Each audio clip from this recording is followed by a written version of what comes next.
চলতি অর্থ বছরে তফসিলি জাতি কল্যাণ দপ্তরের দ্বিতীয় রাজ্যভিত্তিক পর্যালোচনা বৈঠক অনুষ্ঠিত হয় বৃহস্পতিবার।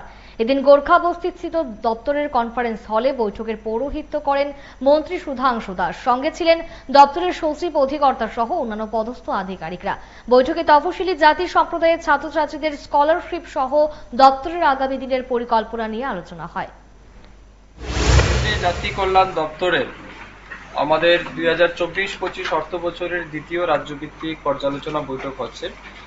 এই বৈঠকের মূল উদ্দেশ্য হচ্ছে 2024-25 অর্থ বছরে এসসি ওয়েলফেয়ার ডিপার্টমেন্টে যে সমস্ত স্কিম এন্ড প্রজেক্ট আমরা হাতে নিয়েছি সেগুলি কতটা বাস্তবায়িত হয়েছে, বিশেষ করে এসসি অধ্যুষিত বা এসসি সম্প্রদায়ের অন্তর্ভুক্ত ছাত্রছাত্রীদের জন্য যে সমস্ত স্কলারশিপ স্কিমগুলি রয়েছে সেই ক্ষেত্রে দপ্তরের কি কি উদ্যোগ আমরা গ্রহণ করেছি, কতটা কাজ হয়েছে, কি পরিমাণের সুবিধা তারা পাচ্ছেন, কোন জায়গাতে অসুবিধা হচ্ছে, এই সমস্ত বিষয়ের উপর আজ রাজ্যভিত্তিক আমরা পর্যালোচনা করব।